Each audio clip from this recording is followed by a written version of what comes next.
வணக்கம் மக்களே, welcome to the boomer tax. ரொம்ப நாளுக்கு அப்புறம் ஒரு புக்கு வாசிக்கலான்னு காஃப்காவோட மெட்டாமார்ஃபாசிஸ் அப்படிங்கிற புக்கு வாசித்தேன். ஸோ அது வாசித்து முடிச்சோன்னே எனக்கு சில விஷயங்கள் எல்லாம் பாட்காஸ்ட்டாக போடணும்னு தோணுச்சு. ஸோ அதனால தான் இந்த பாட்காஸ்ட். ஓகே, ஸோ மெட்டாமார்ஃபாசிஸ் அப்படின்னா என்னது எல்லாருக்கும் ஆல்ரெடி தெரிஞ்சிருக்கும். பட் சிம்பிளாக சொல்லணும்னா ஒரு புழு பட்டாம்பூச்சா மாறுற அந்த என்டையர் ப்ராசஸ் இருக்குல்ல, அந்த சேஞ்ச், இந்த ப்ராசஸ் ஆஃப் சேஞ்சஸ் இருக்குல்ல, அதை தான் வந்து மெட்டாமார்ஃபாசிஸ் அப்படின்னு சயின்டிஃபிக்காக சொல்லுவாங்க. எனக்கு கொஞ்சம் பயாலஜி தெரியுங்கிறதுனால இதோடைய நேமிங் ஆர்ஜின் இதெல்லாம் பார்த்தோன்னா மெட்டாமார்ஃபாசிஸ், மார்ஃபாலஜினாலே something related to the appearance, the body parts, how it looks like, அந்த மாதிரி. மேபி ஐ திங்க் அது எதை மீன் பண்ணுதுன்னா ரொம்ப டிராஸ்டிக்காக நடக்கிற பாடி ரிலேட்டட் சேஞ்ச். லைக் எப்படி ஒரு சும்மா ஊந்து போகிற புழு வந்து பறக்கிற பட்டாம்பூச்சா மாறுதில்ல, அதை தான் வந்து மேபி சயின்டிஃபிக்காக மெட்டாமார்ஃபாசிஸ்ன்னு சொல்கிறாங்க. பட் நம்ம இதை எப்படியும் புரிஞ்சுக்கலாம்னா ஒரு பெரிய சேஞ்ச், தலைகீழாக நடக்கிற சேஞ்ச், அந்த மாதிரியான சேஞ்சஸை நம்ம மெட்டாமார்ஃபாசிஸ் அப்படின்னு சொல்கிறதுல தப்பு இல்லை. நம்ம வாழ்க்கையில் இந்த மாதிரியான தலைகீழ் மாற்றங்களை வந்து அடிக்கடி நிறைய வாட்டி நிறைய சமயங்களில் நடக்கும். ஓகே, இதை வந்து நான் எப்படி புரிஞ்சுக்கிறேன்னா ரெண்டாக பிரிக்கலாம். இதை ஒன்று வந்து நமக்கு நடக்கிற change personally, like for example நீங்கள் ஒரு சிட்டியில் இருக்கீங்க, இன்னொரு சிட்டி மூவ் ஆகிறீங்க, அது ஒரு தலைகீழ் மாற்றம் தான், அது உங்களுக்கு நடக்கிற சேஞ்ச். ஓகே, நீங்கள் உங்களால் நடக்கிற சேஞ்ச், அந்த மாதிரி பர்சனல் சேஞ்ச் ஒன்று. இன்னொன்று உங்களை சுற்றி இருக்கிற பிளேஸில் இல்லை உங்களை சுற்றி இருக்கிற பீப்புள்னால நடக்கிற சேஞ்ச், பட் அதோட இம்பேக்ட் வந்து ஸ்டில் உங்கள் மேலே இருக்கும், அந்த மாதிரியான சேஞ்ச். இந்த மாதிரி இல்லை என்னன்னு சொல்ல, இந்த டோட்டல் சேஞ்சஸை ஒரு ரெண்டு விதமாக பிரிக்கலாம். இப்படி எந்த மாதிரியான சேஞ்சாக இருந்தாலும் சரி, நம்ம எல்லாருக்குமே ஒரு தாட் இருக்கும்ல சின்ன வயசுலேருந்து, ஐயோ நான் தான் இதெல்லாம் பார்த்துக்கிறேன், இந்த கிளாஸில் நான் தான் வந்து ஆன்சர் பண்ணுறேன், நான் தான் வந்து இதெல்லாம் பார்த்துக்கிறேன், நான் தான் வந்து அந்த ஒர்க்ஸ் எல்லாம் பார்த்துக்கிறேன். இப்போ நான் இல்லைன்னா இந்த கிளாஸ் எல்லாம் யார் பார்த்துப்பா, நான் பாஸ் பண்ணி போயிட்டேன், நான் நெக்ஸ்ட் போயிட்டேன்னா யார் காலேஜை பார்த்துப்பா, யார் ஸ்கூலில் பார்த்துப்பா அப்படிங்கிற ஒரு தாட் இருக்கும் அந்த வயசுல.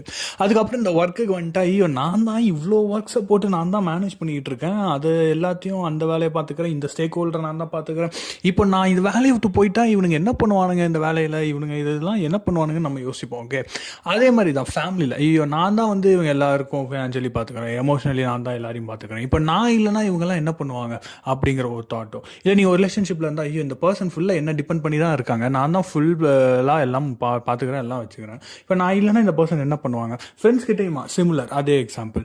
ஸோ நம்ம வந்து இந்த மாதிரியான சேஞ்சஸ்லாம் நடக்கும்போது நம்ம வந்து சம்டைம்ஸ் வந்து ஓவர் எஸ்டிமேட் பண்ணிடுறோம் அவர் ரோல் இன் தேட். ஏன்னா நம்மளோட வாழ்க்கையோடைய கதாநாயகன் ஒரு கதாநாயகி வந்து நம்ம தானே. ஸோ நம்மளுடைய பெர்ஸ்பெக்டிவ், நம்மளோட லென்ஸ்லேருந்தே நம்ம லைஃப்பை எப்போவுமே அப்சர்வ் பண்ணுறதுனால நம்ம தான் வந்து சென்டர் ஆஃப் யூனிவர்ஸ்ன்னு நினச்சிக்கிறோம். நம்ம சென்டரில் இருக்கிற மாதிரியும் இந்த உலகம் வந்து நம்மளை சுற்றி இயங்குற மாதிரியுங்கிற பெர்ஸ்பெக்டிவ் தான். ஏன்னா we are observing in that lens, அதனால வந்து அப்படி தெரியுது. அதனால இந்த மாதிரியான சேஞ்சஸ், நமக்கு நடக்கிற சேஞ்சஸோ இல்லை போத் வேஸ், நம்ம வாழ்க்கையில் நடக்கிற சேஞ்சோ மற்றவங்களை அஃபெக்ட் பண்ணுறதோ இல்லை மற்றவங்க வாழ்க்கையில் நடக்கிற சேஞ்சு நம்மளை அஃபெக்ட் பண்ணுறதையோ நம்ம வந்து ஓவர் எஸ்டிமேட் பண்ணுறோம் சம்டைம்ஸ். ஐயோ இது வந்து அவ்வளோதான் முடிஞ்சது கதை, அவ்வளோதான், இதனால அவங்க காலி, இல்லை ஐயோ அந்த சேஞ்சினால நான் காலியாக போகிறேன், இந்த மாதிரி நம்ம நினச்சிடுறோம் most of the times. So இதை எப்படி சொல்லலாம்னா வந்து illusion of irreplaceableness or irreplaceable illusion, எப்படி வேணுமோ வச்சுக்கோங்க, ஆக்டிவ் வாய்ஸ் பேசிவ் வாய்ஸ். என்னதுன்னா, ஸோ நம்ம இந்த லென்ஸ்லேயே லைஃப்பை அப்ரோச் பண்ணுறதுனால நம்ம வந்து ஒரு இர்ரீப்ளேசபிள் பொசிஷனில் நம்ம லைஃப்லேயோ ஒர்க் ஸ்பேஸ்லேயோ ரிலேஷன்ஷிப்லேயோ இருக்கிறதா நம்ம நினச்சிக்கிறதுனால இந்த தாட் வந்து நம்மளுக்கு வந்துடுது, இந்த இல்லூஷன் வந்து. பட் நம்ம டீப்பாக யோசித்து பார்த்தோன்னா, any person or any place or any situation or any thing in your life or your role in others life எல்லாமே ஈஸிலி ரீப்ளேசபிள் சொல்ல மாட்டேன். It's replaceable in all cases. In all casesலையும் easily ரீப்ளேசபிளாக இருக்குமா, I don't have the answer. But still all கேசஸில் இது வந்து கண்டிப்பாக ரீப்ளேசபிளாக தான் இருக்கும். அந்த ஒரு ஹார்ட் ட்ரூத் இருக்குல்ல, அதை வந்து நம்ம புரிஞ்சுக்கும் போது லைஃப் வந்து ட்ராஜடியாக மாறும். நீங்கள் நினைப்பீங்க, ஐயோ நான் ரீப்ளேசபிள் அப்படின்னா எனக்கு ஒரு வேல்யூ அந்த மாதிரி திங்க் பண்ணாமல் நீங்கள் வந்து இதை ஒரு பாசிட்டிவ் நோட்டில் எடுத்துட்டிங்கன்னா actually it will is out your லைஃப்பை வந்து இன்னும் ஸ்மூத் ஆகும்னு எனக்கு தோணுது, இந்த ட்ரூத்தை நம்ம அக்செப்ட் பண்ணிக்கும் போது.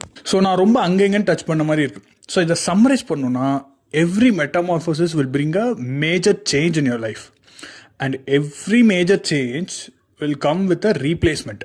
இப்போ உங்கள் வாழ்க்கையில் ஒரு சேஞ்ச் நடக்கும்போது உங்களை சுற்றி இருக்கிற ஏதோ ஒரு பொருளோ ஏதோ ஒரு பர்சனோ ரீப்ளேஸ்மெண்ட் ஆவாங்க. இல்லை இன்னொருத்தவங்க வாழ்க்கையில் ஏதோ பெரிய சேஞ்ச் நடக்கும்போது அந்த ரீப்ளேஸ்மெண்ட்டாகவே நீங்கள் தான் இருப்பீங்க. Okay, so it's a part of the process. இதை வந்து நம்ம ரெசிஸ்ட் பண்ணுறதை விட்டுட்டு எண்ட் ஆஃப் த டே இதை நம்ம அக்செப்ட் பண்ணிட்டோம்னா வச்சுக்கோங்களேன், வாழ்க்கை இன்னும் கொஞ்சம் நிம்மதியாக வாழலாம் அப்படின்னு எனக்கு தோணுச்சு.